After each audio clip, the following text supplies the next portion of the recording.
Hello to our viewers around the world and welcome to Fridays Are Awesome. This is CNN Student News. This is our 10th show of the academic year, and now it's time to talk politics. There's this little thing that's been going on. You might have heard something about it. It's called the 2016 U.S. presidential election. With no incumbent running, President Obama has reached his two-term limit. American voters will choose a new leader on Tuesday, November 8th. That's 74 days from now. But they don't directly elect their president. The group that chooses American leaders is the Electoral College, and we'll be explaining that in depth next week.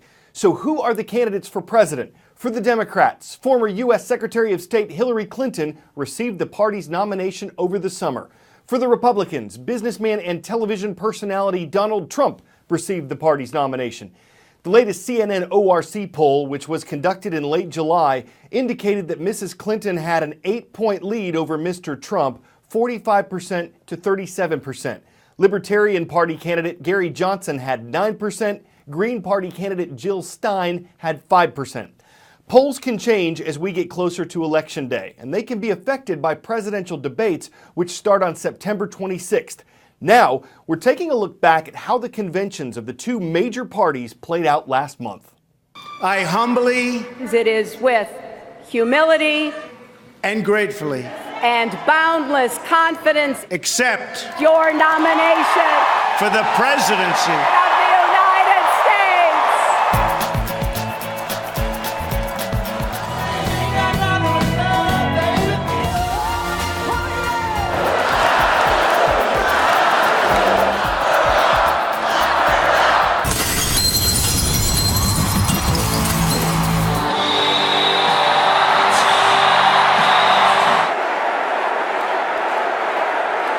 God bless the United States of America.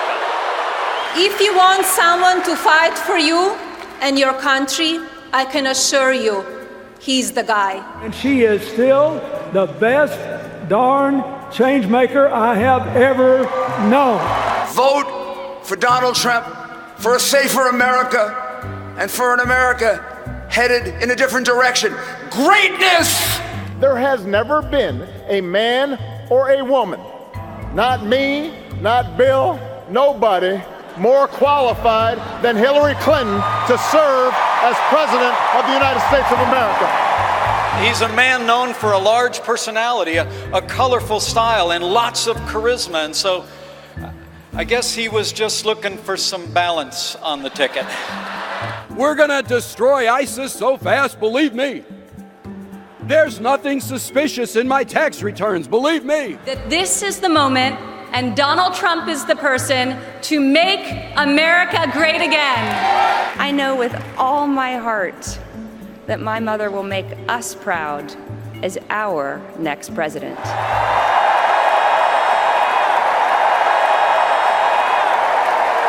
I am your voice. Don't let anyone tell you that our country is weak. We're not. I will restore law and order to our country. Really? I alone can fix it? My message is that things have to change, and they have to change right now. Americans don't say, I alone can fix it. We say, we'll fix it together.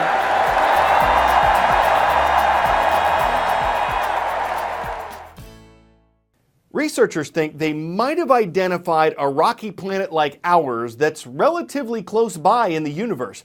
It's called Proxima b. It apparently orbits the nearest star to our sun. That would make it a little over 4 light years away from our solar system. And scientists say it's in what's called the habitable zone, where they believe water could exist. Proxima b is thought to be about a third bigger than Earth. It orbits its star much faster, in 11 days instead of a year. There's a lot that's unknown, though. Scientists aren't sure if it has an atmosphere. That could make a huge difference in its temperature range and the radiation it gets from its star. It's also unknown if it has a magnetic field to protect it. Researchers are hoping to send a robot there in the next couple centuries. All this month, we've been covering stories related to the U.S. National Park Service on the 100th anniversary of its founding.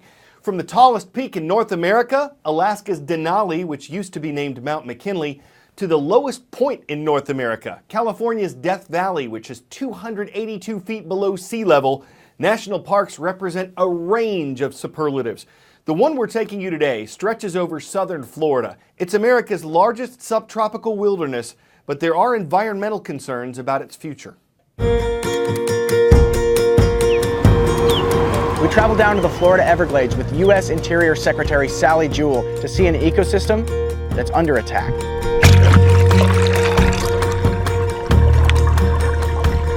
If you live in South Florida, your life will be impacted by what's happening here in the Everglades. You may not have clean drinking water. You may be drinking bottled water and not expecting to do it. In the 1920s, Floridians built a road that cut through the Everglades. They had no idea they were creating an environmental disaster. They thought they were just building a road, but they were also constructing a dam. We stopped the flow of the river of grass from the Florida headwaters, the Everglades headwaters, down to Florida Bay. So that's had a lot of consequences that we really are understanding now. It's kind of embarrassing, frankly, when we allow something like this to happen. This is algae that's on top of the root? on top of the root. Okay, so this is what we get when we don't take care of Florida Bay. The organic soil is just gone, and that's the consequence of draining the system and having agriculture there. Now the government is working to raise the road over the wetlands to let the fresh water flow before it's too late. The salinity in this basin was twice as salty as ocean water. Really? Really. Wow. And there aren't any seagrasses in these coastal systems that can handle salinities that are double ocean water. So the seagrass community just dies. We've just been looking at some maps of what happens if we don't restore the Everglades at a time of climate change to saltwater intrusion in South Florida, and it's pretty extreme.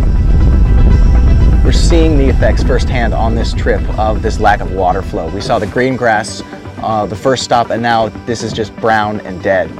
But why should people care about this grass? First, it's an indication of the health of an ecosystem out of balance. We should care about that. Second, people come to Florida because it's an incredible place to recreate. The National Park Service is a science organization.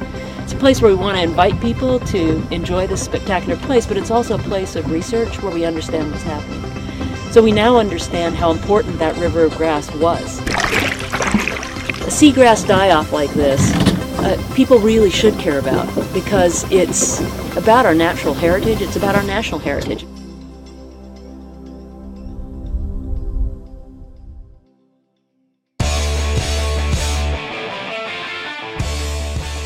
The high school coach who recently organized a cross-country run with shelter dogs said afterward he wasn't sure who was more excited, the students or the dogs.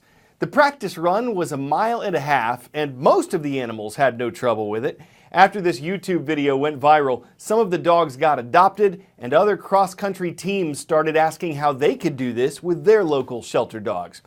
Turned a mundane run into some mundane fun. Of course, with 4 legs, the animals couldn't participate in a meet. They'd be dogs qualified, they'd have to scratch. But at least the practice didn't leave them dog-tired. Man, whenever we go to the dogs, our puns are awful. We hope your weekend isn't, and that we'll see you Monday on CNN Student News.